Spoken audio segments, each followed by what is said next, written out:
Hello, and welcome to the University of Alabama. Graduate Directing Studio presents a foreign theater production of Acts 4, Scene 5. Woo! I am Shakespeare. Oh my God! Standing up to Shrew.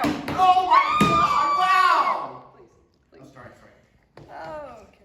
Foreign theater is a product of the work of Brazilian theater maker Augusto Boal and his philosophy on theater of the oppressed. It seeks to highlight who in a situation is oppressed and how they can take action. So, quick recap of Taming of the Shrew if you're not familiar. We have Petruchio, who has made a bet with his friends that he can tame the shrew being Kate, so that her sister Bianca can get married, because Bianca really wants to get married, but Kate and Bianca's dad has this really dumb rule that, like, Kate has to get married first, but since Bianca's ready to get married, you get the gist. It's dumb. You get it.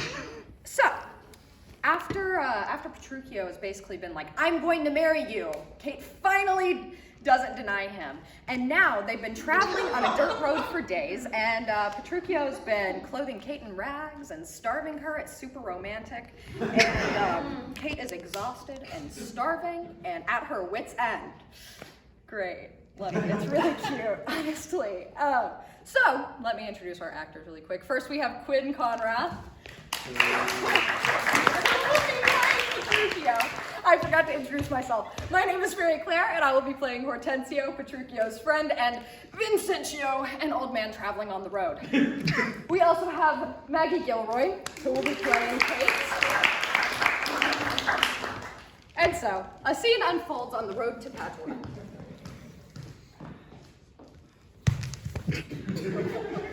Come on, in God's name. Once more toward our fathers. Good Lord, how bright and goodly shines the moon. The moon? The sun? It's not moonlight now. I say it is the moon that shines so bright. I know it is the sun that shines so bright. Now by my mother's son, and that's myself, it shall be moon, or star, or what I list. Or ere I journey to your father's house, go and fetch our horses back again, evermore crossed and crossed, nothing but cross. Say as he says, or we shall never go.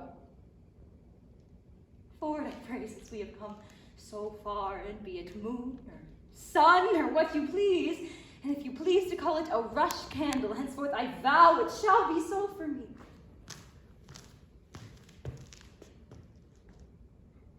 I say it is the moon. I know it is the moon. Nay, then you lie. It is the blessed sun. Then God be blessed, it is the blessed sun. But sun it is not when you say it is not, and the moon changes, even as your mind, what you will have it named, even that it is. So it shall be so for Katharina. Petruchio, go thy ways. The field is won. Well, forward, thus the bull should run, and not unluckily against the bias. But soft, the company is coming here. Good morrow, gentle mistress. Oh, where away? Now tell me, Kate, and tell me truly too, hast thou beheld a fresher gentleman? Such war of white and red within her cheeks. Oh, what stars do spangle heaven with such beauty as those two eyes become that heavenly face? Oh, once more, fair, lovely maid. Good day to thee. Sweet Kate, embrace her for her beauty's sake. Will make the man mad to make a woman of him. Budding virgin, fair, and fresh. Whither away, or where is thy abode? Happy the parents of so fair a child, happy the man who favorable stars will not be for his lucky Bethel. Why, how now, Kate? I hope thou art not mad. That is a man. Old, faded, wrinkled, withered, and not a woman as thou sayest he is. Pardon, old father.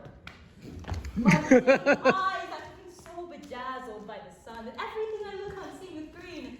I now see thee a reverend father. Pardon, I pray thee, for my mad mistaking. Do, good old grandsire, and withal make known which way thou travellest, if along with us we shall be joyful of thy company. Gentle sir, and you, my merry mistress, that with thou strange encounter much amazed me. My name called Vincentio, my dwelling Pisa, and bound am I to Padua, there to visit a son of mine, which long I have not seen. What is his name? Lucentio, gentle sir. Oh, happily we met, the happier for thy son. And now by law, as well as reverend age, I may entitle thee my loving father. The sister of this woman, my wife, thy son by this hath married. Wonder not, nor be grieved. She is of worthy birth, her dowry wealthy, and of good esteem. Besides, so qualified as may beseem the spouse of any noble gentleman. Let me embrace with old Vincentio, oh yes.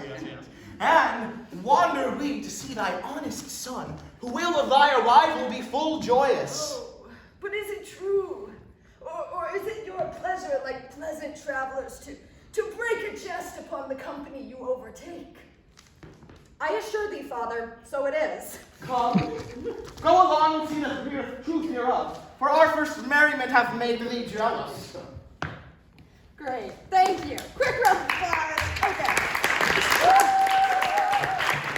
Oh, yeah, true love wins, right? Woohoo! Anyway, it's a good thing that never happens in real life, though, right? Like, we never see heterosexual relationships where a man, like, convinces his woman that his way of viewing the world's correct through abuse and coercion, right? That's never happened before. That doesn't happen. Never to me, for sure. At this point in our initial performance, we engaged in a conversation with the audience about the oppression that Kate experiences throughout this scene and related it to oppression and gaslighting experienced by women today.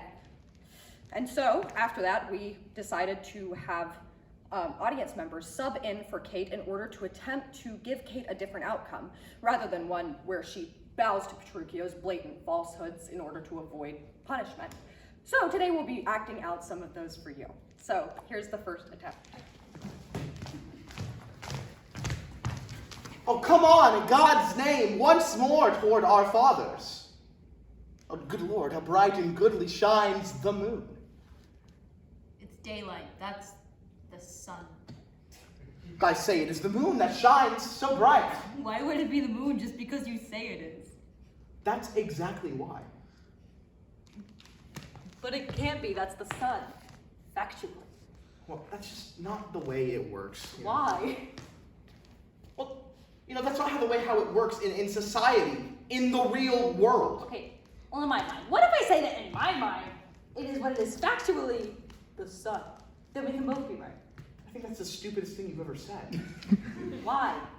Because I'm right. I know what it is. Okay, but why? Because I am who I am. I'm Petruchio, dude. And I'm Kate. And because I am who I am, I think that because it is the sun, we should believe that it is the sun. Well, I see what you're saying there, and all that. But that's just wrong because your reality should be whatever I want it to be. So, therefore, it is the moon. It should be, but it isn't. It shall be moon or star or what I list. Or ere I journey to your father's house, go and fetch our horses back again, evermore crossed and crossed, nothing but crossed. Say as he says, or we shall never go. Fine. So, what is it? The sun. The moon. Good. Great. So, it's interesting that this person came to the same conclusion as Kate. It's easier to just say that it's the moon. Shakespearean scholars today are able to read between the lines and explain why this scene is in fact not problematic, that Kate is such a highly intelligent person that she's demonstrating to the audience that the most intelligent people are those that submit to their abusers in order to avoid punishment. Wait. No, that still sounds really problematic. Oh, huh. Interesting. Well, anyway. So, our second person, however, maybe tried to get a different outcome. So let's see. Come on, in God's name, once more toward our fathers. Good Lord, how bright and goodly shines the moon. It's not the moon. I say it is the moon that shines so bright. It's not the moon. Now by my mother's son, and that's myself, it shall be moon, or star, or what I list, or ere I journey to your father's house, go and fetch our That's horse. not the moon! I don't think you realize how unattractive it is when you do that. That's fine. I say it is the moon. That's not the moon. Or ere I journey to your father's house, go and fetch our horses back again, evermore crossed and crossed, nothing but crossed. You're crossed. I'm crossed. I can't be crossed. I'm never crossed. There's no possible way for me to be crossed.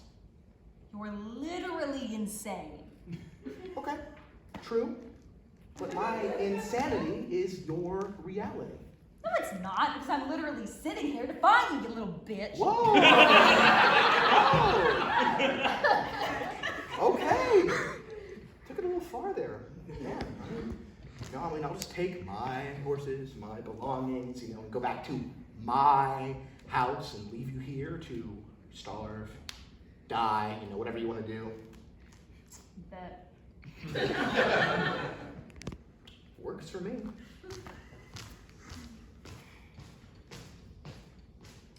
Great, truly inspiring work there. So, we did get a different ending. So, in this one, Kate was left on a dirt road in the middle of nowhere to starve to death. Woo! Yeah. Which would probably be better than spending another moment with that guy. Yeah. Can't really blame her. So, essentially what we've demonstrated here today is that Kate may be an intelligent person, like those Shakespearean scholars love to say, but she's an intelligent person without any real choices to make, like many abusive relationships that still exist to this day. So if we want Kate's story to have a happy ending, it's not the actions of Kate or other oppressed people that need to change, but the actions of the oppressors and the society within which they exist that allows them to exploit a system that was built for them by them. Just like here, as we see Kate as a victim of her social environment being tossed from under the thumb of her father to under the thumb of Petruchio, we see women today being stripped of their choices and rights and being controlled by men. I don't know if anybody's looked at the news lately, but that is currently happening as we speak. So, yeah, that's all I have for you. Thank you so much. I hope you enjoyed, and I hope you learned something, and I urge you, I implore you to be a part of the change that still needs to happen.